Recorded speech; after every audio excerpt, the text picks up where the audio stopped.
Otro que no sabe que es una tontilla. Yo pues, he visto cientos de pacientes con personalidades múltiples. Me dicen, muy curioso, porque yo llevo 30 años de psiquiatra, no he visto uno solo, los lentes correctores. Después aparece otra personalidad que dice, yo con estos lentes no veo absolutamente nada. Estos conceptos de disociación, despersonalización, desrealización, ¿cómo se van atravesando esas fronteras? Como que una parte de la conciencia no reconozca a la otra. Como en la personalidad múltiple, por Exacto. Yo tengo que hacer una confesión, es que yo no le llevo historias clínicas a nadie, ¿cierto? O sea, pues me esperará a la cárcel, no sé.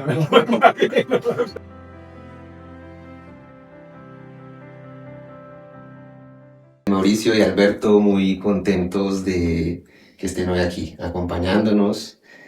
Ese desayuno que acabamos de compartir estuvo muy nutritivo, muy provechoso y esperemos que en esta mañana de domingo nos fluya una conversación bien interesante en torno al tema que nos hemos propuesto conversar. Gracias por venir, por asistir y como bien decías tú, Alberto, esperamos que este video pues se pueda ver en futuras generaciones, en 10, 20 o en los años que sean necesarios y pertinentes. Entonces, pues lo que buscamos con esta juntanza es compartir algo de ideas y reflexiones en torno a este tema. Bueno, Alberto, si quieres, comienza tú planteándole alguna pregunta o alguna duda que tengas sobre este tema, Mauricio. Sí, bueno, Mauricio, una gran pregunta pues, que nos surge en la mañana de hoy es nuestro gran interés compartir impresiones y toda esta experiencia y vida dedicada a este tema, entre otros temas de tu interés. ¿Qué es la disociación? Pues la pregunta más honesta sería, no tengo ni idea, ¿cierto? Pero porque es un tema complejo, ¿cierto? Es un tema que yo creo que nos lleva a las raíces, literalmente, de lo que es ser humano. Entonces, no hay una pregunta fácil, pero me gustaría que a lo largo de la conversación vamos de pronto construyendo, ¿cierto? Pero a mí me gustaría, mira, yo cuando estuve en mis años en Inglaterra, mi gran maestro, el profesor Germán Berríos, un gran historiador de la psiquiatría, él siempre decía, hijo, él me llamaba hijo, me decía, hijo, mira, cuando uno quiere estudiar un fenómeno, tienes que ir a las raíces, ¿cierto? Para poderlo entender bien. Y cuando tú vas a las raíces de algo, cuando tú quieras, esto se aplica a cualquier fenómeno que uno quiera estudiar. Cuando tú vas a las raíces, quieres hacer un estudio histórico de algo, tienes que mantener tres vías separadas. Y eso casi nadie lo hace, casi nadie cuando estudia los orígenes de un fenómeno hace esto. Y es separar tres conceptos, tres vertientes diferentes.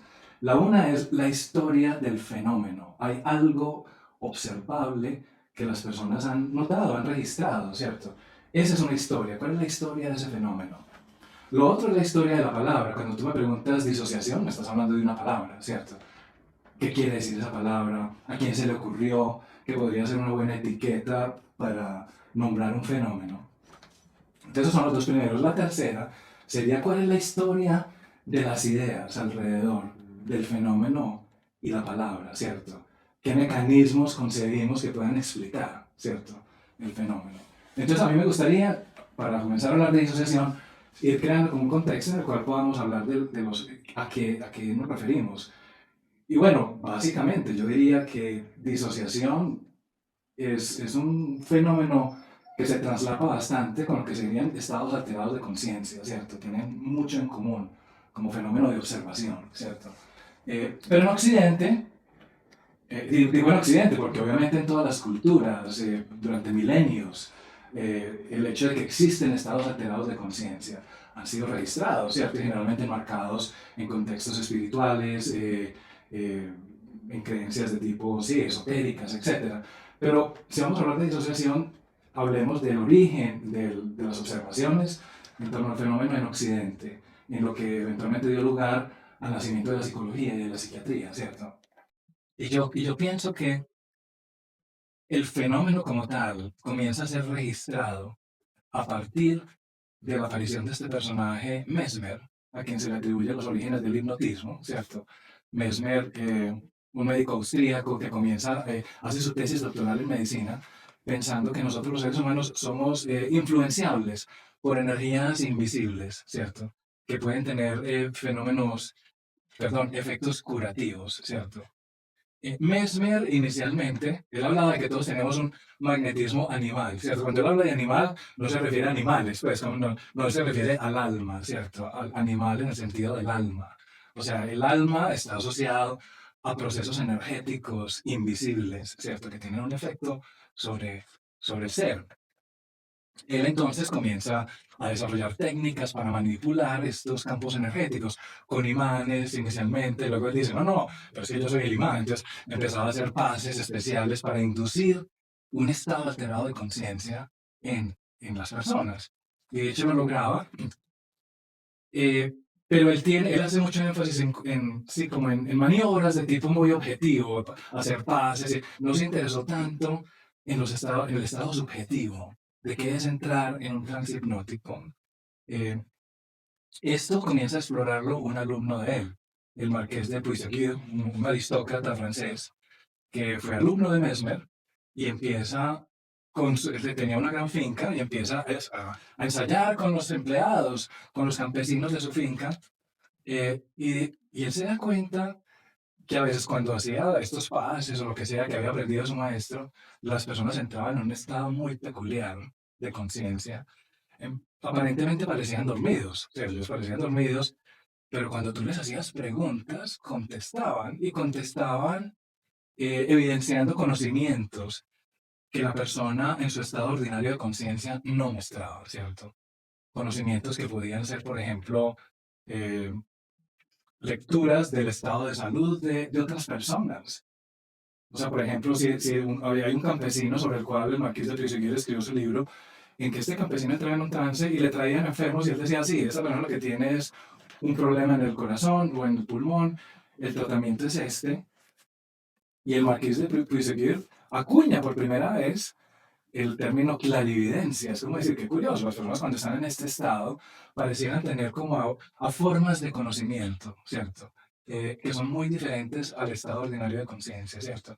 Eh, el marqués, nombra este estado como sonambulismo artificial, así lo llamó, porque toda la vida se sabía que había personas que durante el sueño se levantan, caminan, hablan, y eso es lo que hoy en día incluso se llama sonambulismo. Cuando decimos que alguien es sonámbulo, este hombre dice, esto se parece, porque las personas en este estado muestran conductas sofisticadas, hablan, caminan, se mueven, pero parecían estar dormidos, y fue un estado que yo induje artificialmente, ¿cierto? Entonces lo llamaba sonambulismo artificial, así se llama, el primer nombre que se le da a estos fenómenos, ¿cierto?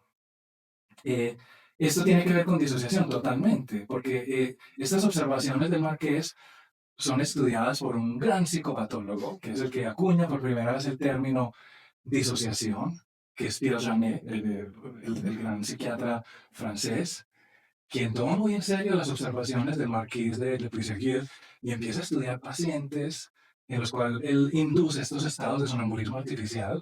Y de nuevo, lo que comienza a ocurrir es que las personas en este estado es como si otro yo despertara dentro de ellos, ¿cierto? Entonces, es muy curioso porque eh, todos nosotros pensamos que tenemos una sola mente, ¿cierto? Una sola personalidad, y es muy curioso que a través de un procedimiento muy sencillo, es que inducir un trance hipnótico es muy sencillo, emerge otra persona, literalmente, otra persona que tiene conocimientos diferentes a los de la conciencia ordinaria, ¿cierto? Entonces comienza a aparecer un fenómeno.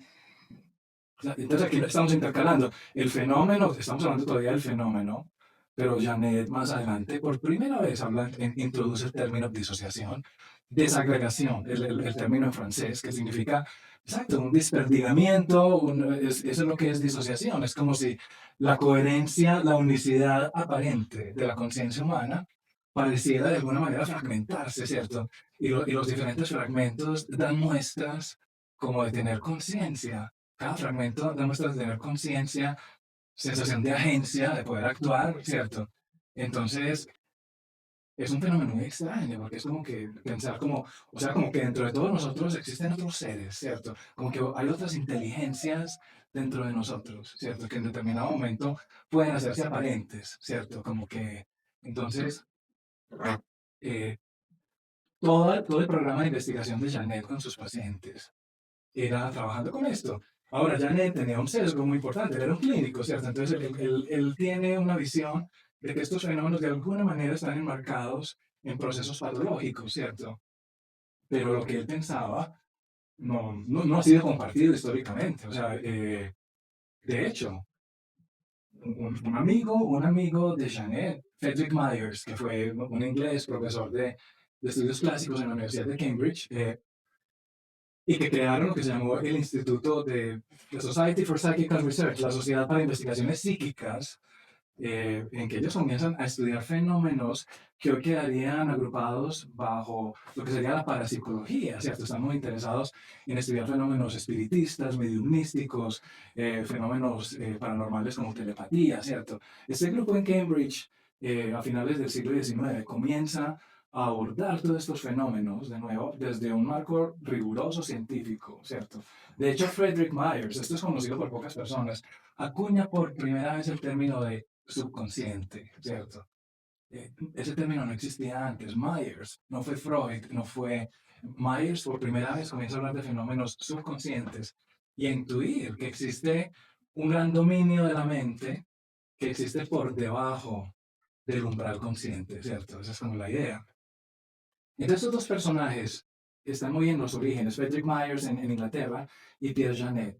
Myers no piensa que estos fenómenos disociativos, llamémoslos así, eh, son patológicos para nada. De hecho, él cree que están en el centro de funciones, podríamos llamarlas superiores de la conciencia, ¿cierto? La creatividad, la genialidad en el ser humano serían la manifestación de estos fenómenos, ¿cierto? Janet, no, Janet tiene una visión mucho más cerrada, él trabajaba con pacientes víctimas de trauma, etcétera.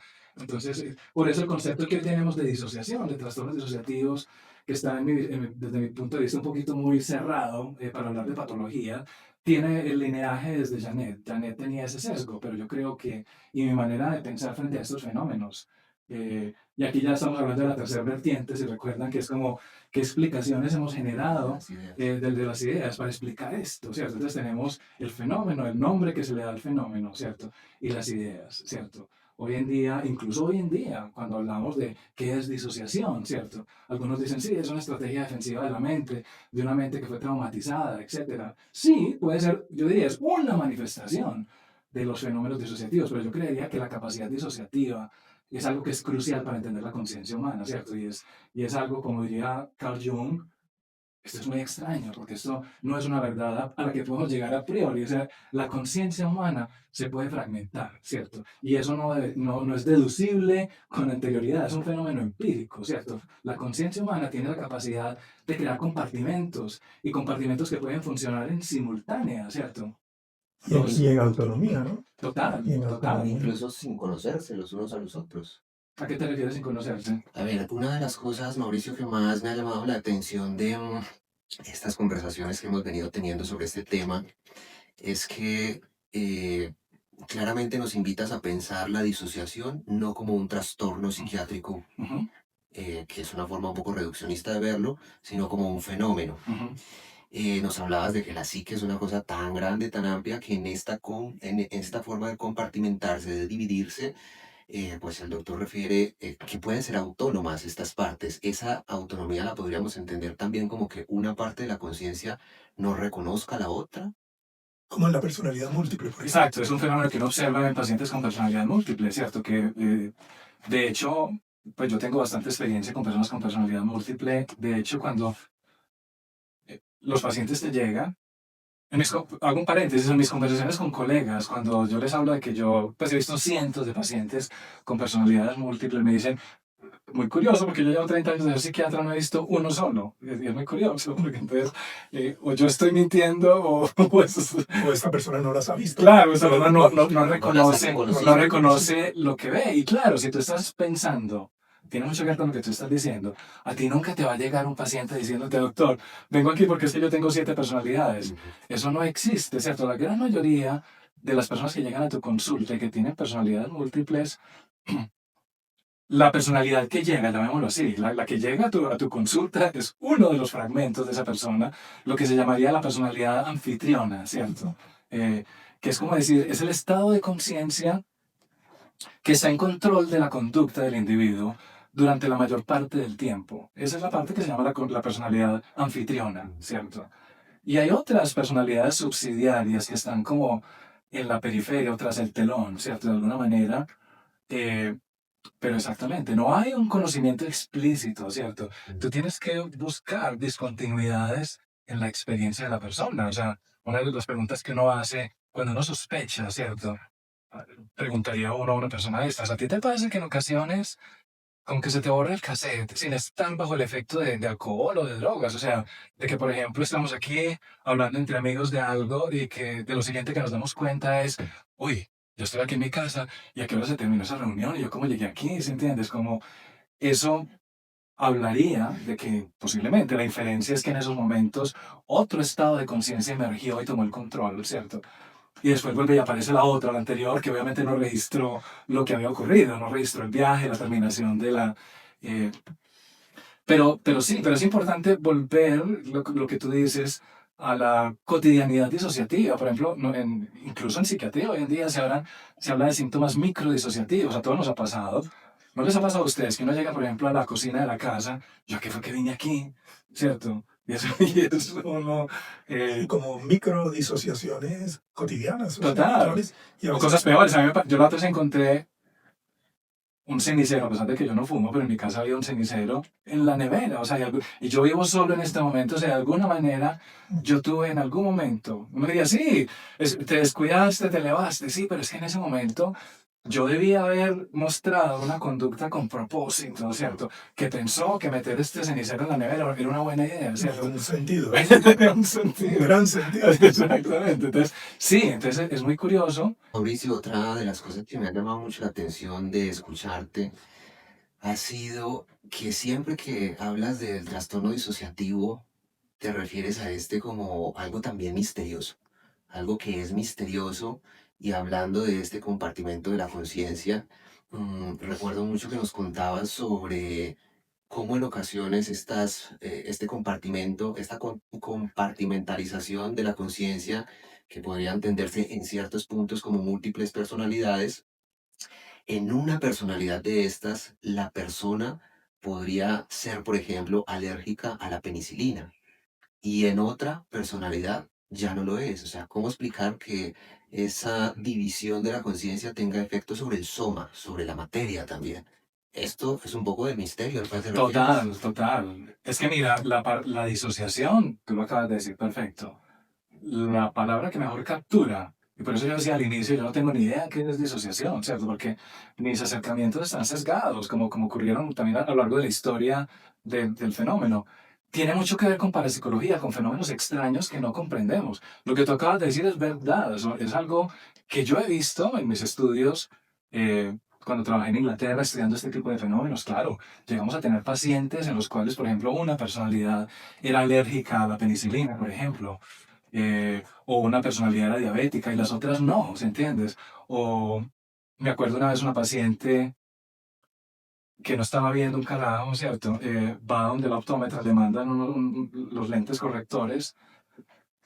Después aparece otra personalidad que dice, yo con estos lentes no veo absolutamente nada, ¿cierto? Es que yo no necesito gafas, ¿cierto? La otra personalidad sí necesitaba gafas, ¿cierto?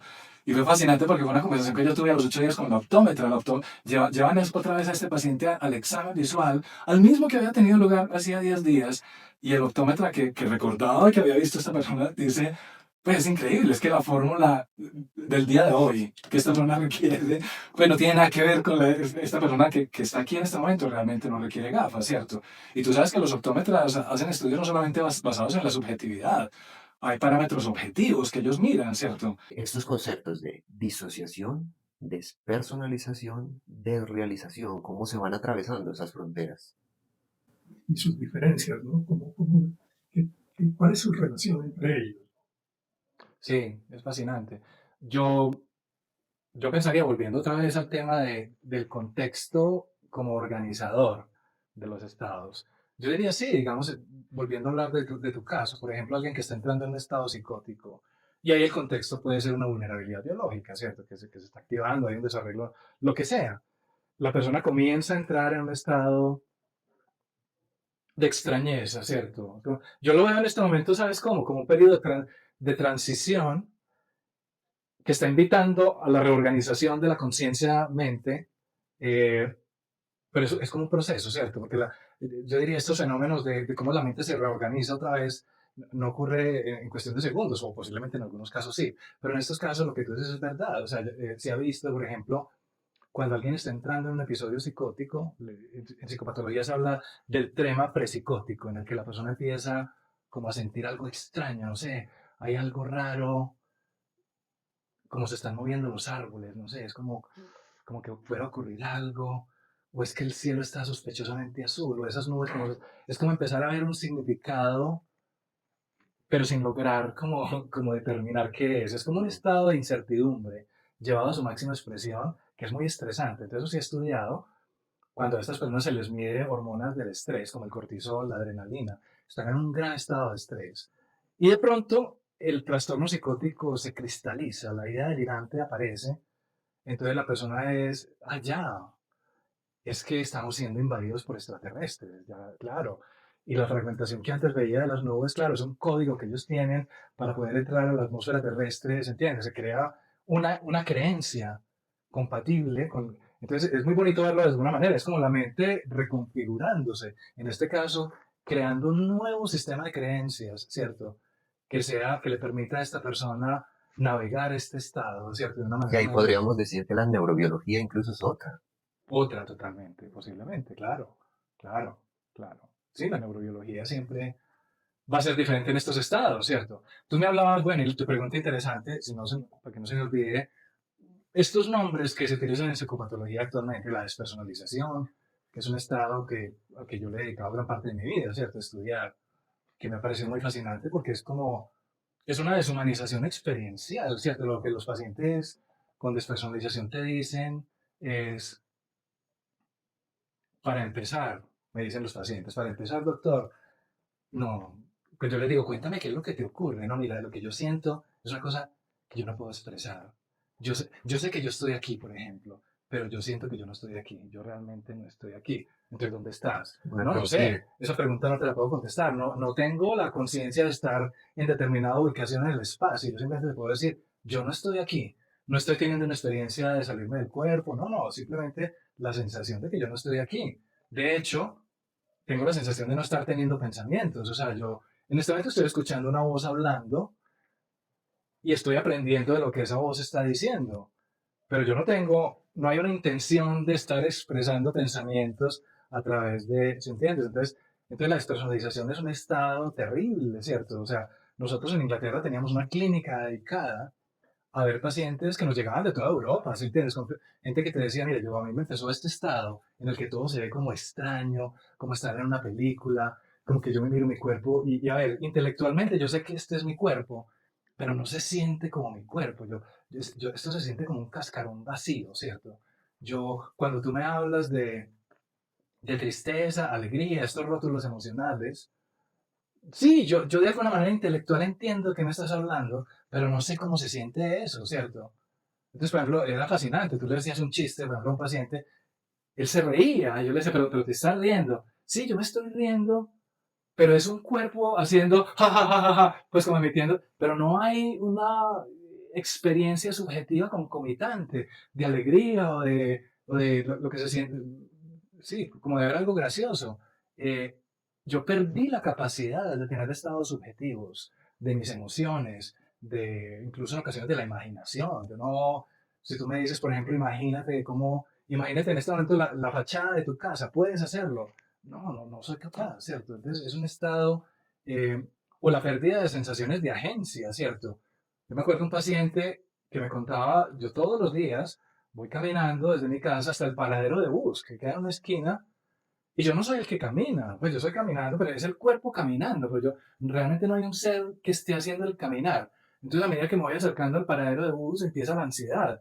Pues pucha, y el cuerpo sí va a saber que tiene que parar cuando llega al parque, y qué tal si sigue derecho y se atraviesa la calle y me pisa un carro, o sea, decía, y como por arte de magia, al llegar al paradero, el cuerpo para, ¿cierto? Entonces decía, pero yo no fui el que paré, ¿cierto? No hay una sensación de agencia. Mauricio, Jaime mencionó una palabra que seguramente te evocará algo, la palabra tontina. ¿Nos puedes contar esa historia? Claro, claro. yo después de, claro, el destino me tenía, ni quisiera pensar que el destino me tenía preservado una carrera estudiando este fenómeno tan extraño que es la despersonalización. Pero cuando yo estaba estudiando psiquiatría, me acuerdo una vez un paciente campesino que nos llegó y yo le digo, bueno señor, cuénteme qué le pasa. Esto acá en Colombia, Esto aquí en Colombia, ¿cierto? Antes de, inclusive no tenía interés en despersonalización en ese momento, ¿cierto? Fue ya lo que voy a contar fue un descubrimiento retrospectivo, pero en ese momento yo le pregunto a este señor, cuénteme qué le pasa. Y entonces este señor, haciendo uso pues como su vocabulario más refinado para describir su estado de conciencia, me dice, no, yo lo que tengo es como una tontina, ¿cierto? Y yo, pero ¿a qué se refiere usted con tontina? ¿Qué es? Bueno, es como una tontina, es una tontina. Yo, pero es como una sensación de embotamiento, que no puedes, o dificultad como para prestar atención. No, una tontina, pues una tontina. Yo seguía, pero esto te afecta como tu estado de ánimo, te sientes, sabes, como triste. Eso tiene que ver con la tontina. Y yo veía la exasperación creciente en esta persona y de pronto dice, otro que no sabe qué es una tontina. Porque, claro, hablaba de claro, ese peregrinaje, pues, me imagino este personaje de médico en médico hablando de la tontina y nadie le entendía. Pero yo ahora retrospectivamente, yo decía, pobrecito, este hombre lo que tenía era un cuadro de despersonalización. Claramente. O sea, ¿Cómo distinguirías despersonalización y de realización? ¿Podría haber de realización sin despersonalización o necesariamente están allí acompañándose?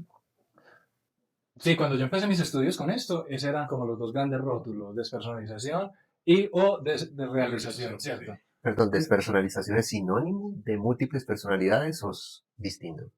Distinto, no tiene nada que ver, ¿cierto? Bueno, tiene poco que ver, no necesariamente. Ahora vamos a ver, yo creo que la despersonalización, algunos lo describen, y yo creo que tienen razón, como una respuesta vestigial del sistema nervioso central, ¿cierto? O sea, el sistema nervioso central tiene maneras de responder al estrés, ¿cierto? Una manera es convulsionando, por ejemplo, esa es una de las formas vestigiales del sistema nervioso, cuando hay una hipotermia, una hipoglicemia, ¿sí entiendes? Una hiperpirexia, ¿cierto? El sistema nervioso convulsiona, ¿cierto? Es como una cosa, es una respuesta preformateada del sistema nervioso, ¿sí entiendes? Eh, Algunos hablan de que la despersonalización podría ser algo similar, o sea, como una especie de un reflejo de la mente que, que todos lo tenemos en estado latente. Es un reflejo que se activa cuando ciertas condiciones están dadas. ¿Y cuáles son las condiciones? Sentirse atrapado, básicamente, para ponerlo en dos palabras. Cualquier situación en la que tú te sientas atrapado, ya sea físicamente, por ejemplo, hay reportes durante la Segunda Guerra Mundial de soldados que hacían parte de la tripulación de submarinos. La experiencia de estar en un submarino y saber que encima de ti hay un barco buscando submarinos para explotarlos, ¿cierto? Y tú estar allá metido en un ataúd, literalmente un ataúd de metal, a 300 metros bajo el nivel del mar, todo el mundo en silencio, sabiendo que en cualquier momento una bomba te va a estallar, ¿cierto? Hay reportes de que hasta el 80% de la tripulación experimentaba despersonalización en ese momento, ¿cierto? O estudios, por ejemplo, en sobrevivientes de accidentes aéreos, ¿cierto? Tú estar ahí mirando por una ventanilla el piso que va para arriba, ¿se entiendes? Y que ya te vas a estrellar en cuestión de minutos. Ese estado de no hay absolutamente nada que yo pueda hacer, no hay un lugar a donde correr para escapar. Es una situación de atrapamiento total, de nuevo. El, la gran cantidad de los sobrevivientes de accidentes aéreos hablan de haber entrado en un estado de despersonalización. En ese momento, que volviendo a nuestro modelo de adaptativo de la conciencia, claro, tiene la función, llegó el creador el que acuñó el término despersonalización, él lo llamó un suicidio virtual, ¿cierto? Él decía, es casi como, es un juego de la mente, como diciendo, no tengo escapatoria, aquí estoy en un estado de atrapamiento, juguemos a que esto no está pasando, ¿cierto? Juguemos. Mauricio, hablábamos un poco de estos términos disociación, de realización, despersonalización, y son términos que a veces pueden un poco confundir a las personas, ¿no? Pudiese pudiese haber despersonalización sin desrealización sin despersonalización, suelen estar allí muy acompañantes, ¿no? Y si tu libro, lleva por título La despersonalización, un síndrome olvidado, un síndrome relegado o poco atendido por la psicología, la psiquiatría y la psicopatología.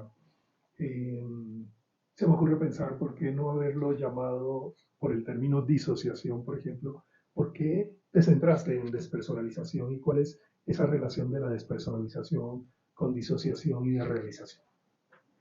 Claro, es una pregunta muy interesante. La despersonalización es un fenómeno, ¿cierto?, experiencial que estaría englobado por este término más genérico que es los estados disociativos, que como ya vimos son formas, manifestaciones diferentes de estados no ordinarios de conciencia. En particular, es esto que llamamos despersonalización. Para entenderlo bien, tenemos que pensar en una función, una facultad de la mente que se llamaría personalización, en el sentido en que mi experiencia consciente de mí mismo, del entorno, está personalizada. Todo está matizado, coloreado por una sensación de familiaridad, ¿cierto? Eh, es como que de alguna manera todo el mundo perceptual al cual yo tengo acceso, hay una función que lo vuelve mío, ¿cierto? Eso se llama la función personalizadora, todo lo vuelvo mío. Eh, entonces habito un mundo que de alguna manera me da cobijo con una sensación de familiaridad, ¿cierto? Cuando esa sensación de personalización se va, es como que, claro, ya el entorno consciente mío ya no me habla directamente a mí, ¿cierto? Es es como estar habitando un universo impersonal, ¿cierto? Esa es la diferencia. Mientras que cuando uno está matizándolo todo con esta función personalizadora, nada se siente impersonal, ¿cierto? De alguna manera Es todo. como si O sea, dijéramos Mauricio y el mundo de Mauricio. exactamente, Como si exactamente. mi mundo, ¿no? Mi mundo, es mi Y ese mundo. mundo está teñido por una emocionalidad y por una agencia y por una participación en ese mundo. Total, No es solo emocional, ¿no? Es claro, integral, ¿no? es integral. Se aplica a todo, desde cuando tengo pensamientos, claro, así es como piensa Mauricio, ¿cierto? O sea, hay un estilo, ¿se entiendes? Un colorido emocional, ¿se entiendes? Así es como ama Mauricio, así es como se mueve Como Mauricio. reacciona ante esta u otra Claro, o sea, situación. todo está permeado, ¿cierto? Lo podríamos llamar colorido emocional, porque yo creo que esto es emocional, E básicamente, identitario, ¿no? De identidad de también. identidad, Eso quería sí, preguntar. de identidad. Pero yo creo, mira, y este es un tema interesante, nosotros en algún momento nos preguntábamos cuando, bueno, esta gente que sufre de despersonalización, ellos siempre encuentran muy difícil expresar qué es lo que sienten. La tontina, por ejemplo, es como Sí, una... eh, algunos críticos dirían, claro, es que esto de sentimientos de irrealidad, normalmente cuando tú le preguntas a un psicólogo, a un psiquiatra, ¿qué es despersonalización? Sí, es un estado caracterizado por sentimientos de irrealidad. Rara vez los pacientes utilizan esos términos, ¿cierto? Eso es más como una jerga psicopatológica para nosotros, los profesionales de salud mental, comunicarnos. Pero en realidad, para los que sufren de esta experiencia, es una experiencia inefable, ¿cierto? Es indescriptible, ¿cierto? Sí, cuando tú los presionas un poco, sí, de lo que parecen estar hablando, es que ya no, las cosas ya no se sienten igual, no se sienten reales.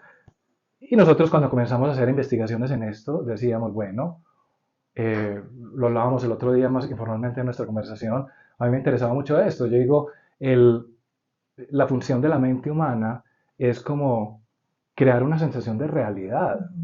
Incluso con el paciente putativo del que hablábamos ahora, que súbitamente entiende que es que el planeta está siendo invadido por extraterrestres. Incluso eso se siente muy real para esa persona. O sea que uno podría pensar que la experiencia subjetiva está matizada por realidad, ¿cierto? Por loca que sea esa realidad, se siente muy real. Entonces nosotros siempre pensábamos, cuando esta gente habla, y esta gente me refiero a los que sufren de despersonalización, ¿a qué, ¿cuál es la función mental que está faltando que hace que su experiencia no se sienta real? ¿Cierto? Esa es la pregunta, porque todo siempre se siente muy real, ¿cierto? Por extraño que parezca. ¿Qué es lo faltante? Y habían existido muchos candidatos a lo largo de la historia del concepto de despersonalización. Algunos pensaban, sí, estas personas en el fondo de lo que padecen es una experiencia alterada de su cuerpo. Otros decían, no, no, no, estamos hablando de un problema de memoria. Hay un problema sutil de memoria que se caracteriza y produce estas sensaciones de irrealidad. Y la emocionalidad también. Exacto, eso te iba a decir. Esa fue una de las contribuciones que yo creo que nosotros hicimos en las investigaciones, fue decir, no, aquí la función fundamental que está dando lugar a estas experiencias de extrañeza es el dominio de lo emocional. Pero hay que matizar a qué nos referimos con lo emocional. Lo emocional no es simplemente estas categorías afectivas, estar contento, triste, con rabia, es darte cuenta que uno permanentemente, este plato de comida, todo, las caras de ustedes, uno todo lo está coloreando emocionalmente. O sea, entonces hay una experiencia emocional que no se refiere a estar contento o triste, sino que hay un contenido, sí, nosotros lo llamamos un colorido emocional. Entonces es muy fascinante porque entonces metiendo un poquito la parte neurobiológica, es como si el cerebro, digamos, yo en este momento estoy viendo tu cara, ¿cierto? Hay una parte de mi cerebro que empieza, hay como fascículos, caminos neurobiológicos que llevan esta información a partes de mi cerebro cuya función principal es decir, ¿qué es eso que está al frente mío? Entonces yo lo reconozco, claro, es mi amigo Alberto. Ahí ocurrió un reconocimiento cognitivo. Cuando eso se daña, por ejemplo, en neuropsicología, estamos en el campo de las agnosias, ¿cierto? En que un paciente con una agnosia mira esto y dice, pues yo no sé esto realmente qué es, ¿cierto? No sé. Pues si tú le dices, ¿pero qué estás mirando? No sé. O sea, es como... hay un famoso libro de este famoso neurólogo Oliver Sacks, que se llamaba El hombre que confundió a su esposa con un sombrero, ¿cierto? Está hablando de un paciente con una forma de agnosia a las caras, que se llama prosopagnosia, ¿cierto? Es una forma particular de agnosia. Pero lo que te quiero decir es que hay áreas muy grandes de la corteza cerebral que tienen como función determinar qué es lo que yo estoy experimentando en este momento, darle nombre. Esto es comida, esto es una mesa, esto es dos seres humanos, ¿entiendes? Lo interesante, lo que nosotros desarrollamos un poquito fue la idea de que en simultánea, esto lo llamarían en inglés the what is it pathway, es una vía de procesamiento neuronal concerniente con qué es lo que yo estoy percibiendo en este momento. Cuando eso se daña tenemos agnosias, pero hay otra vía en simultánea. O sea, entonces hay una parte de mi cerebro que te está viendo a ti y ya llegó al reconocimiento. Claro, es la cara de mi amigo Alberto. Pero en simultánea hay otra parte de mi cerebro que está haciendo un reconocimiento no cognitivo, sino emocional, ¿cierto? Entonces yo digo, no solamente yo sé que él es mi amigo Alberto, sino que se siente como mi amigo Alberto, ¿se entiende? Hay un elemento emocional que es en últimas lo que nos da la familiaridad, ¿cierto? Entonces, esto es un tema que no ha sido explorado en neuropsicología. Estamos hablando de agnosias emocionales, ¿cierto? En el que yo te diría, una persona con esa vía alterada diría, sí, yo sé que tú eres mi amigo Alberto, pero no te sientes como Alberto, no, hay algo raro en ti, no. Y aquí aparecen algunas ideas delirantes, ¿cierto? Como el síndrome de Capgras, por ejemplo, en el que yo podría decir, son formas de psicosis, pero que yo creo que están fundamentadas en despersonalizaciones de realización, en que yo podría decir, sí, él se parece a Alberto, pero en realidad es un impostor, ¿cierto? Yo sé que aquí lo trajeron unos seres extraterrestres, ¿cierto? Es igualito, es casi idéntico, pero no es el real, ¿cierto? Es muy interesante, hay formas de psicosis así, y ahí lo que está alterado es eso, es el reconocimiento, ¿cierto? Tú lo ves como... Y ahora que hablemos, por ejemplo, del tema de... Tú me preguntabas, ¿qué es de realización? De realización en general se refiere al entorno, a la percepción del entorno, pero no siempre es algo genérico. A veces es muy... Por ejemplo, yo hace poco tenía una paciente que me decía, mi habitación matrimonial es extraña. Cuando entro en la habitación, es la sensación como de, yo sé que es la habitación matrimonial de la casa, pero la sensación es como que yo nunca he estado ahí antes. Se siente como el cuarto de un hotel. Sin embargo, cuando estoy en la cocina de mi casa, perfecto. Esa es la cocina de mi casa. Cuando estoy en la sala, perfecto. Entonces, aquí se pone muy interesante desde el punto de vista psicodinámico, porque tiene que ver con significados. No es general. No es general. Yo de alguna manera amputo mi experiencia de familiaridad en temas específicos, ¿cierto? Yo me acuerdo en Inglaterra una vez tuve una paciente con despersonalización, una cantante de ópera que empezó a tener un conflicto muy grande con continuar en su carrera como cantante de ópera. Esta mujer se despersonalizó, pero solamente todo el aparato bucal. O sea, ella me decía, no, mis manos se sienten perfectas y todo, pero lo que es la lengua, la garganta, es como que eso no fuera mío, ¿cierto? Es una cosa, ¿cierto?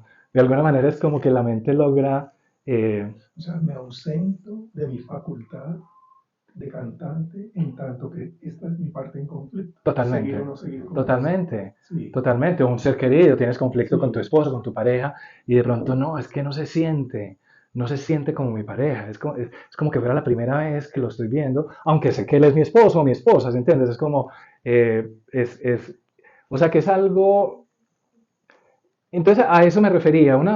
Yo pienso que una de las cosas que nosotros exploramos un poco cuando yo comencé a investigar este tema, la literatura nos hablaba de estos dos términos, Y despersonalización de realización, ¿no? y de realización. Sí. Básicamente decían de realización es cuando el entorno se siente extraño. Y cuando eres tú el que se siente extraño contigo mismo, eso es Ujú. despersonalización. Sí, Lo otro es desrealización, sí. ¿cierto? Nosotros dijimos, no, es que esto está equivocado, porque es que este es un mecanismo que simplemente despersonaliza en el sentido de le quita familiaridad a algo y a veces puede ser algo en el entorno Ujú. y puede ser selectivo, una habitación en particular, ¿no? O puede ser, eh, sí, algo más genérico, pero puede ser también otras funciones. Entonces nosotros dijimos, sí, llamemos que la sensación de extrañeza con el entorno, llamémoslo de realización, pero hay otras formas de extrañeza a las que también les podríamos dar nombre. Por ejemplo, acuñamos el término desomatización, ¿cierto? Porque hay pacientes que te dicen, no, el problema fundamental mío es que este cuerpo se siente rarísimo, es que este no es mi cuerpo. Pues yo sé que es mi cuerpo, yo sé que estoy aquí sentado, pero es que esto es como un cascarón, es que es rarísimo, es que las manos se sienten muy extrañas, es como, ¿cierto? Como que fueron que. Aún ahí dentro de la persona estaríamos en desrealización, No, o ahí ya pasamos a a la despersonal, o despersonalización sea, en términos genéricos, despersonalización sería todo lo concerniente a la experiencia del ser. del ser, ¿cierto? De mi cuerpo, de mi mundo emocional. Solamente que nosotros dimos diferentes nombres, anestesia emocional. ¿Por qué dimos diferentes nombres? Porque es que no todos están presentes, ¿entiendes? O sea, tú tienes pacientes que te dicen, yo me siento muy raro, este cuerpo no se siente como el mío, pero mis emociones perfectas, yo siento mis emociones. Los recuerdos los tengo perfectos. Hay otras personas que se te quejan de, no, los recuerdos son muy extraños. Yo, por ejemplo, recuerdo algo. Recuerdo haber estado en Nuquí la semana pasada, ¿cierto? Pero no se siente como que yo hubiera estado en Nuquí, ¿se entiende? Es como, de nuevo, es como, hay un acceso como abstracto, cognitivo, pero la parte Como ajena, experiencial, ¿no? Como si esa experiencia no hubiera sido sí, mía, ¿no? sí. Y Entonces esa memoria. nosotros dijimos, ok, bueno, ¿qué es lo que la facultad mental que hace que las cosas se sientan familiares? Y ahí fue que encontramos las emociones, ¿cierto? En psicopatología siempre se ha sabido, lo que le da realidad al entorno es qué tan coloreado emocionalmente está, ¿se entiendes? Un fanático religioso, ¿cierto? Un fanático de estos musulmanes que hace atentados terroristas, él literalmente cree, ¿cierto? Que está embarcándose en un acto divino al matar 100 personas, ¿cierto? ¿Por qué esa persona cree que eso es real, ¿cierto? Porque eso está muy investido emocionalmente, ¿cierto? O sea, que es mientras tú más colorees emocionalmente algo, más real se siente eso, ¿cierto? Mientras tú le retires color emocional a algo, más irreal comienza a sentirse, ¿cierto? Entonces es como la función, ¿cierto? Entonces, esa fue la idea fundamental cuando comenzamos a estudiar despersonalización y apuntamos toda la maquinaria de investigación neurobiológica a corroborar esta hipótesis, ¿cierto? Y básicamente fue lo que encontramos, ¿cierto? Que sí, lo emocional Es lo que, neurobiológicamente está ahí. es lo que determina la experiencia de extrañeza, ¿cierto? Sí. Mauricio, si en lo que llaman cerebro reptiliano, ¿no? Que se considera un cerebro muy en favor de la supervivencia en cuanto a ataque, huida, y tenemos el tema de trauma, peligro para el ser humano, y se supone que se habla del desarrollo humano como desarrollos cerebrales sobre una base, ¿no? Sobre una base reptiliana, aparece el cerebro mamífero y sobre él ya el Homo sapiens sapiens con sus capacidades, su neocórtex y todo esto, ¿no? Entonces, ahí me surgen varias cosas con respecto al peligro, a la disociación como recurso ante algo supremamente insoportable, ¿no? Por ejemplo, ¿por qué siendo un recurso involuntario, ¿no? Relacionado con el peligro, por qué se instala de forma repetida y empieza a ser inconveniente, siendo un proceso adaptativo, como puede ser frente a un abuso, o sea, me disocio frente a un abuso repetido en la impotencia de una niña de 12 años que un adulto la está abusando repetidamente y cada vez que ocurre el abuso ella se disocia, ¿no? Pero se pasó esa etapa, a esa persona se detuvo el abuso y esa persona ya tiene 25, 30 años y sigue la disociación como un fenómeno instalado, ¿no? Recurrente, ¿no? Y ahí quería mencionar algo con respecto a la tontina, ¿no? Si una persona está teniendo una experiencia de tontina hoy, mañana, pasado mañana, una tontina episódica, posiblemente consulta a un neurólogo, ¿no? Y mientras conversábamos me venía la diferencia entre lo que puede ser una tontina y algo más como ontológico que es una tontineidad. O sea, como decir, la diferencia entre algo recurrente y algo instalado. O sea, una tontineidad es algo que ya habla de que yo ahora soy otro y no me gusta como me siento. O sea, dejé de ser el que era y ahora entro en un estado distinto, que de alguna forma lo siento deficitario, ¿no? O sea que no es lo mismo. Yo creo que no es una diferencia solamente cuantitativa, de que es, no, es que es una tontina duradera, una tontina permanente. Incluso una persona cuando tiene una tontina permanente consulta a un neurólogo. Pero cuando esto se convierte en una tontineidad, o sea, como una característica más ontológica, más identitaria, decir, me convertí en otro, que creo que es un poco la despersonalización. Ahora soy otro y no una condición, como decir, como de síntomas. Es que yo creo que eso es una cosa importante que tú resaltas en todo tu discurso. Esto es mucho más que un síntoma, estos son estados, y estados son implicaciones más totales del ser humano y en tanto más totales, más importantes, más inquietantes, más perturbadoras, pero también con más posibilidades transformadoras, como lo podríamos analizar luego en un sentido positivo. Entonces, la pregunta es, ¿qué hace que esto se convierta de tontina en tontineidad, en estados, ¿no? Bueno, esa es una pregunta muy interesante. Yo quisiera, para comenzar a responder esa pregunta, mira, nosotros como entendemos ahorita, no sé si quedó registrado, hablábamos de que la despersonalización es como un reflejo de la mente que todos tenemos, ¿cierto? Y la manera como yo lo veo, nosotros venimos al mundo con dos estrategias preformateadas. Esto es preformateado neurobiológicamente para encarar el peligro. Y hay básicamente dos formas de peligro. Hay un peligro que es ubicable en el espacio, ¿cierto? Es decir, allá hay una persona con una pistola que a 20 metros de distancia. Como yo puedo ubicar el peligro en el espacio, la estrategia que despliega el sistema nervioso es manipular el espacio, es decir, salgo corriendo, por lo tanto incrementando la distancia, o acorto la distancia para enfrentarme al enemigo, ¿cierto? Entonces, peligros ubicables en el espacio tienen una estrategia en el espacio, y este es el mecanismo de lucha o huida, ¿cierto? Fight or flight response, ¿cierto? Estoy en peligro, huyo o ataco. Y todos tenemos eso, ¿cierto? No tenemos que entrenarlo, eso está disponible innatamente, como un mecanismo innato. Hay otra respuesta, y aquí creemos nosotros que ese es el reflejo despersonalizante, ¿cierto? Un congelamiento. Sí, exactamente, es una forma de peligro, de respuesta al peligro, pero un peligro que no puedo ubicar en el espacio y que por lo tanto... O demasiado sobrecogedor, ¿no? O sea que las respuestas de enfrentamiento y vida no son posibles. Exacto. Porque también puede ser ubicable, pero de alguna manera... Podría. No puedo pelear Exacto. porque soy un niño, no Sí. puedo pelear, Total. no puedo huir. Total.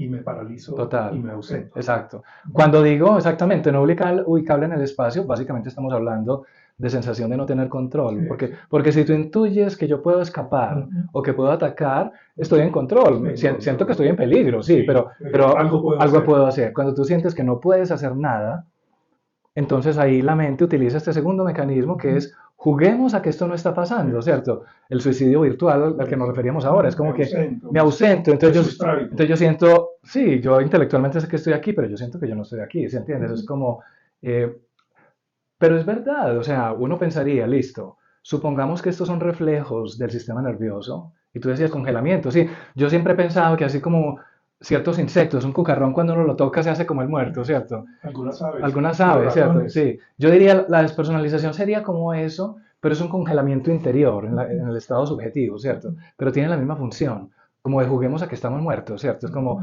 eh, y No estoy aquí. no estoy acá, ¿cierto? La pregunta es, claro, esto fue diseñado posiblemente, si nos vamos a embarcar en esta hipótesis evolucionista de esto porque fue preservado por la evolución, ¿cierto? Porque confiere adaptabilidad. ¿Y en qué sentido? ¿Por qué la despersonalización puede ser útil como un mecanismo adaptativo? Yo no creo que sea para aminorar el sufrimiento subjetivo, como si voy a apagar las emociones para no sufrir tanto, ¿cierto? Una de las cosas que uno pues, lee en el plan de la naturaleza es que a la naturaleza no le importa mucho si uno está sufriendo, ¿no? ¿Se entiende? Es como que hay cosas más elevadas en qué pensar. Ya que hasta aquí hemos hablado de la despersonalización, de todos estos fenómenos como procesos adaptativos, como en favor de la supervivencia, ¿no? O sea, en favor de ese ser y la continuidad de su vida, ¿no? Pero también hay algo en relación a la disociación como un momento en que la persona se ve a sí mismo, o sea, como una condición metacognitiva, ¿no? Me veo caminando, ¿no? Pero también aquí es importante la capacidad que tiene el ser humano de evolucionar por voluntad propia que no tienen las otras especies animales, ¿no? Las otras especies animales son. Entonces tenemos, por un lado, la despersonalización, la disociación, la desrealización en favor de la supervivencia casi que física, ¿no? Pero vemos que hay otra capacidad que tiene la despersonalización, que es cuestionar mi cosmovisión. O sea, en la despersonalización me veo y lo que veo no debe continuar de esa manera, ¿no? O sea, si soy una persona irascible, si soy una persona egoísta, si soy una persona con unos traumas que no he enfrentado, en los momentos de despersonalización eh, por ejemplo, que son activados a través de sustancias psicodélicas, permiten algo que es muy distinto a lo que a lo que hemos hablado hasta aquí, que es la despersonalización como automatismo a una despersonalización buscada, propiciada en favor de un yo evolutivo. O sea, el punto donde me veo veo cosas que deben ser transformadas. O sea, que es lo que usualmente se conoce, que podríamos dividir a las personas, las que están en un proceso de hacer un trabajo sobre sí mismo y personas que simplemente no están en un proceso de hacer un trabajo sobre sí mismo. Entonces, como estas modificaciones de la conciencia por sí solas no son transformadoras, porque no se transforma en un instante lo que ha sido un estilo de vida, una forma de ser. Como tú bien lo decías, las creencias son muy influyentes de la forma como vivenciamos el mundo, pero sí es un verse que facilitan las sustancias psicodélicas y de pronto Jaime nos puede, por toda la experiencia de la Fundación Conciencia Viva y su experiencia todo el trabajo de vida que ha hecho en torno a la capacidad que tienen estas sustancias, su potencial transformadora, no per se, sino como puerta de entrada a una mayor comprensión de sí y a partir de allí hacer un trabajo interior, ¿no? Entonces, me parece importante tu concepto de despersonalización porque lo saca de lo psicopatológico, lo saca de síntoma y lo convierte en algo fenomenológico con una potencialidad mucho mayor que el reduccionismo psicopatológico, ¿no? Sino que a partir de ahí hacer algo que realmente es extraordinario, que es la capacidad que tiene el ser humano de transformación voluntario de sí mismo, ¿no? René Rebetés decía que el ser humano, lo decía de una forma un poco mecanicista, ¿no? Que el ser humano nacía sin un alma, pero que tenía la tarea, si lo quería así o no, de construirse uno, ¿no? Es una forma de decirlo un poco mecanicista, pero es para decir que algunos seres humanos morirán sin haber hecho ese trabajo interior voluntario o las experiencias de la vida. Esa frase de los filósofos griegos antiguos que dicen solo hay dos caminos, el conocimiento, o sea, la conciencia, o el sufrimiento, ¿no? Habrá personas que se transformarán a través del sufrimiento, harán una evolución impulsada por el sufrimiento, pero habrán otros seres que están en procesos de movilizar esa evolución. Y creo que es algo en lo que Jaime nos puede comentar mucho y tú también sobre esa otra parte que también has explorado mucho y que sacaste la despersonalización del reduccionismo psicopatológico y de la frontera de la psiquiatría, como bien nos los has expresado al decir, esto no es un síntoma, es un fenómeno. Y incluso la palabra fenómeno se queda corta por decir, porque el mundo fenoménico es el mundo de lo manifestado, ¿no? Sino que es fenómeno que, pero que hace, ¿cómo decir? Que hace frontera con algo más allá de los fenómenos, ¿no?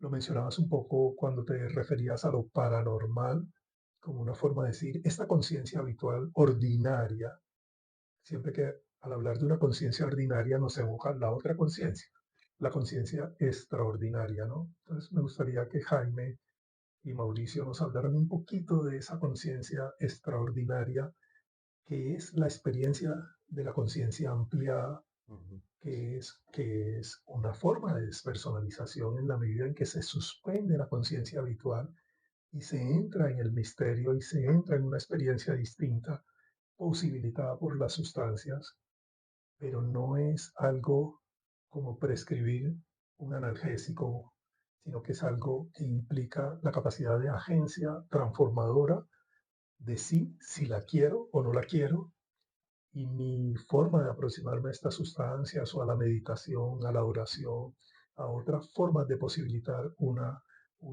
experiencia de despersonalización, ya no en favor de la supervivencia, sino en favor de mi evolución, de la evolución de mi ser consciente. Ujú.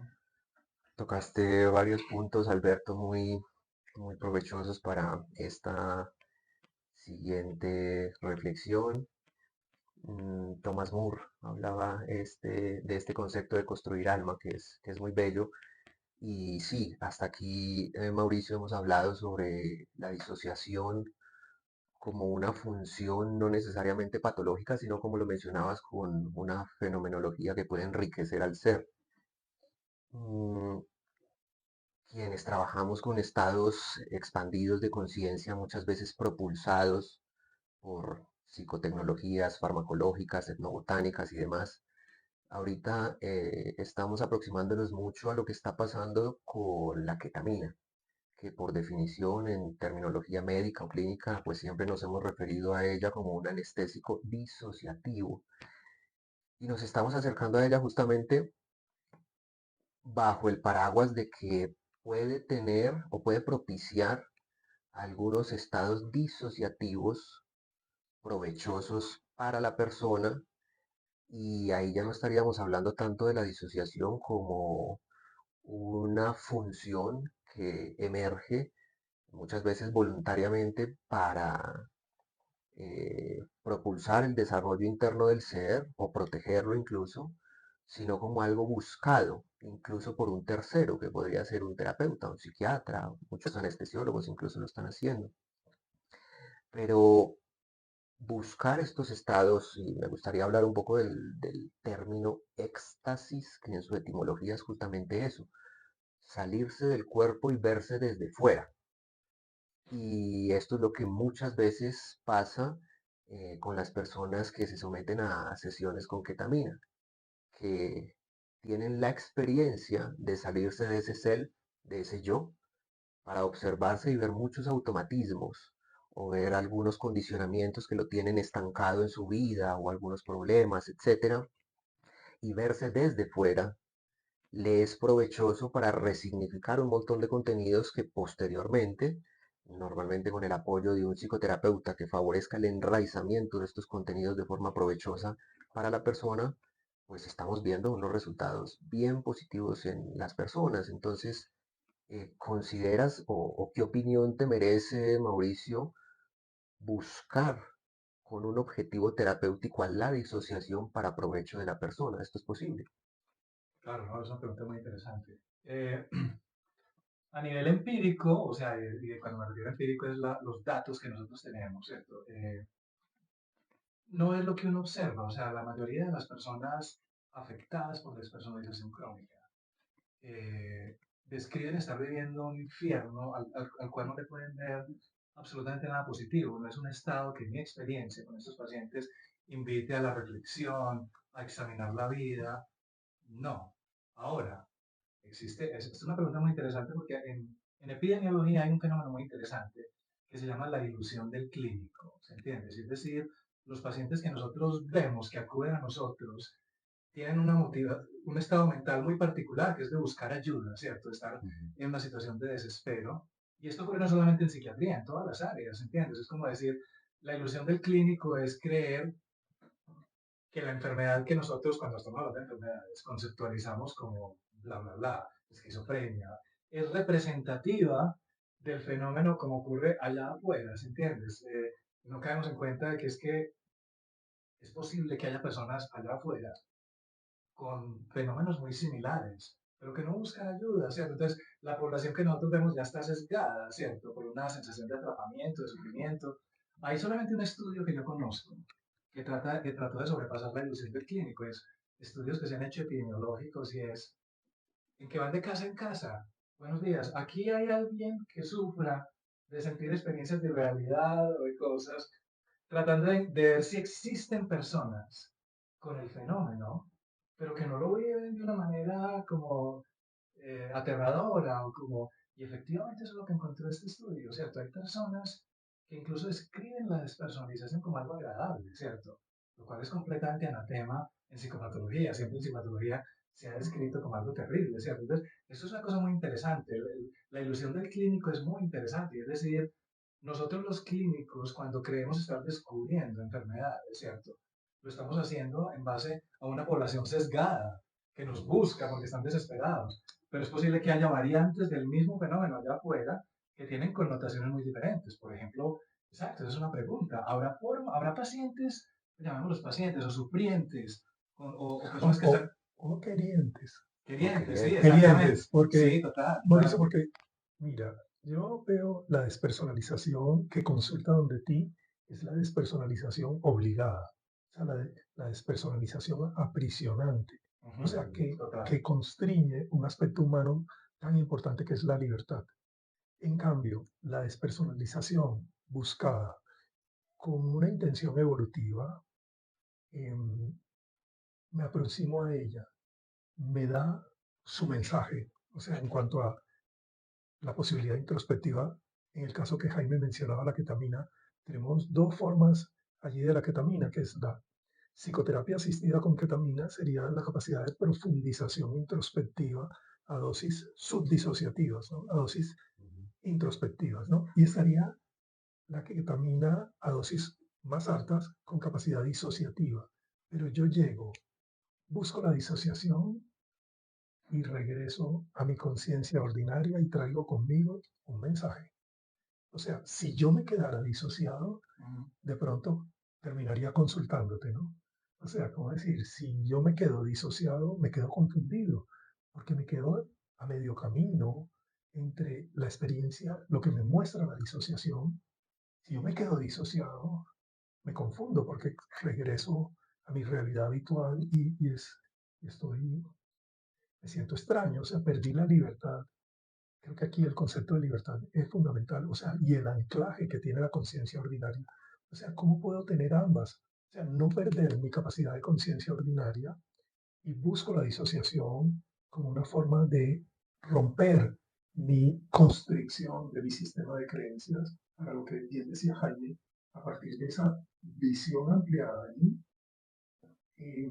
tener la capacidad de resignificación, la palabra que usaba Jaime, ¿no? Por ejemplo, si soy rencoroso y veo cosas en mi experiencia disociativa que me permiten percibir mi realidad biográfica de una forma menos constreñida por el ego, por el orgullo, por los condicionamientos de las partes. Porque muchas experiencias alteradas de conciencia permiten ver una realidad como una totalidad más amplia que desde la conciencia de yo hice, me hizo, de las partes, ¿no? Recuerdo esta historia muy cortica que le atribuyen a Borges de Caín y Abel, que se encuentran en el cielo y como fueron hermanos, se abrazan, ¿no? Y uno de los dos se emociona al verse y uno de los dos le dice al otro, oye, no recuerdo bien, yo fui quien te maté a ti o tú fuiste quien me mató a mí. O sea, que los hechos se ven desde una perspectiva más desde la verdad y el amor, o sea, desde la luz, o sea, desde una conciencia, no desde la oscuridad, el desamor los hechos, la anécdota, sino que se amplía la comprensión. Si yo amplío la comprensión, cambia mi visión, se posibilita la resignificación. O sea, resumiendo, quiero decir que, a qué amo le sirve la despersonalización. Si la despersonalización le sirve al trauma, tienes las limitaciones del trauma. ¿Sí me explico? O sea, sigo siendo subsidiaria del trauma. Me sigo disociando porque es que eso fue tan repetido que mejor me quedo disociado que atreverme a volver a la realidad ordinaria. O sea, mi despersonalización está al servicio del trauma. Claro. Pero si yo busco disociarme por lo que la disociación me pueda mostrar de mí, yo puedo, tengo más facultad libre de no quedarme en una conciencia disociada, regresar a mi conciencia ordinaria, pero traigo un pequeño tesoro, que es el haber visto mi realidad ampliada. Entonces esa es una despersonalización. Incluso, Sí, perdón, incluso nosotros hablamos de disociaciones modelo, porque por ejemplo son farmacológicamente controlables en el tiempo. Cuando, por ejemplo, trabajas ketamina intramuscular, es una disociación que no supera los 60 minutos. Es un estado en el que la persona está en un estado de conciencia distinto, pero la curva farmacológica va cayendo a los 40 minutos y a los 60 minutos la persona está nuevamente en su estado ordinario de conciencia, como lo dice Alberto, trayendo unos contenidos. La libertad se preserva. O sea, la disociación está al servicio del yo, pero no bajo la protección del yo. Es que como si yo soy tu guardaespaldas, yo no te doy respiro. O sea, yo estoy pegado a ti como guardaespaldas. Sería la disociación del trauma. Pero si es la disociación evolutiva, tú me llamas, me convocas, quiero evolucionar, lo convoco. Tengo una sesión de ketamina de una hora. Chao, ketamina. No me quedo disociado. Nos venía una pregunta muy curiosa y es que, por ejemplo, cuando tenías pacientes con múltiple personalidad, que un día te llegaba Marta, al otro día Adriana, al otro día Patricia, ¿cómo se lleva una historia clínica de estas? O sea, ¿se describe hoy me llegó Patricia, hoy me llegó Marta o cómo funciona un poco la gestión de esto? Yo tengo que hacer una confesión, y es que yo no le llevo historias clínicas a nadie, ¿cierto? O sea, Bien. no puedo, o sea, entonces, no, yo simplemente, y es algo muy interesante, yo nunca pude, y esto es parte de mi entrenamiento, yo nunca pude, yo admiro mucho a los clínicos que son capaces de tomar notas cuando están hablando con un paciente, yo no puedo, yo me tengo que sumergir como en la experiencia de la persona, ¿cierto? Entonces, para mí apuntar, tiene deseos de muerte, tiene yo no sé qué, pues, no soy capaz de hacerlo. Entonces, sí, o sea, a mí me ocurre una cosa muy similar. Esto que te estoy diciendo es cierto, yo no tengo historias clínicas de nadie, pero obviamente tengo pacientes que cada rato me llaman. Doctor, necesito que me dé mi historia clínica. Y yo, perfecto. Y en cuestión de media hora, escribo la historia clínica de esta persona, ¿sí entiendes? Porque tengo buena memoria y tengo como, sí, como una idea muy clara de qué ha pasado con este individuo, ¿cierto? Pero no, si a mí me pidieran un documento escrito, ¿no? De pronto, pues me esperará a la cárcel, no sé, no me lo imagino. Pues yo no claro, creo que me he hecho, pero es muy interesante. Pero sí, mira, esta es una experiencia fascinante. O sea, yo tengo estos pacientes que te llegan con personalidades completamente distintas. Algunas son incluso intimidantes, agresivas, Ujú. otros que no, otros que te seducen, otros que te es fascinante. Y es como desarrollar, sí, como la suspensión de la creencia cuando uno iba al cine, ¿cierto? O sea, a mí me llega fulanito personaje, que es una niña de 5 años en el piso. La mujer pues tiene 60 años o 50, pero llega una niña que es en el piso haciendo dibujos.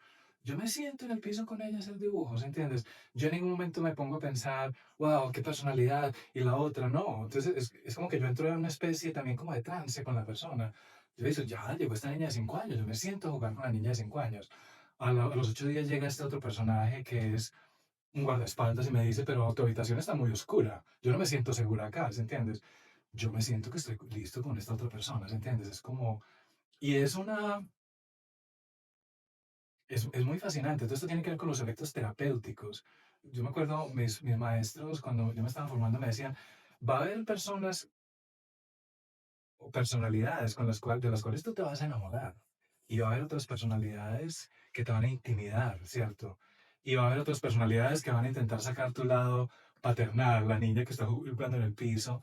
Y es, tú como terapeuta tienes que decir, yo estoy relacionándome con un mismo ser, no me puedo dejar engañar de las fachadas que me está mostrando, ¿se entiendes? Entonces es no caer en la trampa, ni del miedo, ni del enamoramiento, y nada, es como yo estoy hablando con el mismo ser que está mostrando, ¿sí? Y eso Porque, tiene, porque incluso, perdón, me hablabas que cuando ocurría esto, había mucha transferencia y contratransferencia, o sea, como que una de estas personalidades te empezaba a caer como mal y con la total, otra te empezabas a llevar como bien. total, exacto.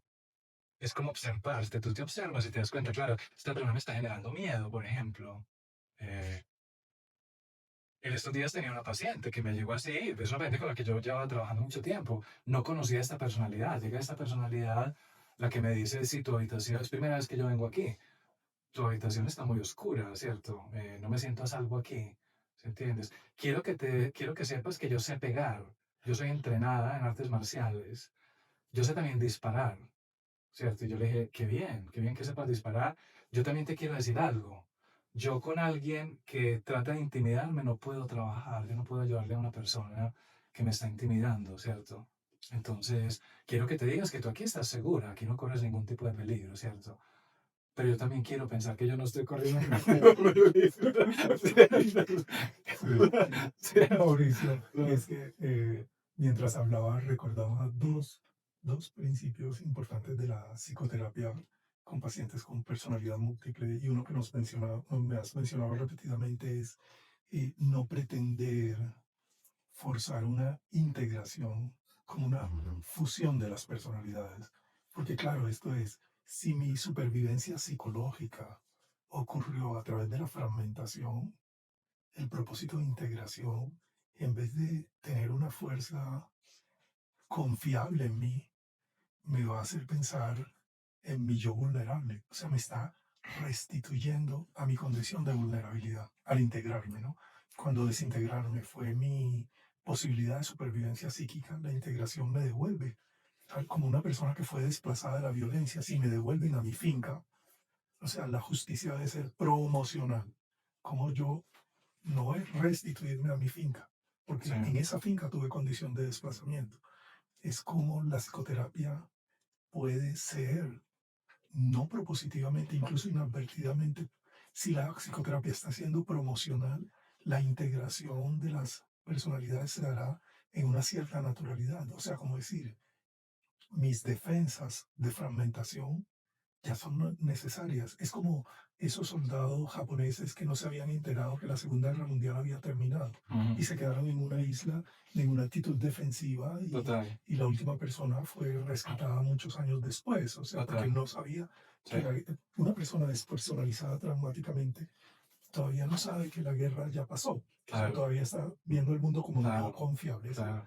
una Y yo cosa. pensaría también como para, ahora que me decías que estamos ya cerrando, como para cerrar con la misma idea que comenzamos. Y de pronto es darnos cuenta de que es que la idea de la unicidad de la conciencia es, es algo que no existe, ¿cierto? De pronto todos nosotros tenemos diferentes yoes en nuestro interior, ¿cierto? Esa es la idea. Y es como Entonces, de pronto, la estructura de la conciencia en su carácter primordial es, es múltiple, exactamente, es la multiplicidad.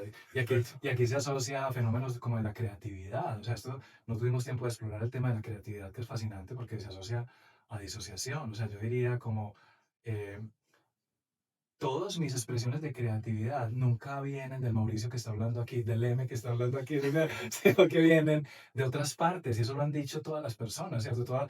Desde contribuciones a la ciencia, en el arte, ¿cierto? La experiencia siempre, esto viene de otra parte mía, ¿sí entiendes? Como darte cuenta, yo creo que la personalidad múltiple es una caricatura extrema a la que recurrió la naturaleza disociativa que todos tenemos, ¿cierto? Pero que en ese caso es adaptativa. Pero yo diría que te pongo un ejemplo.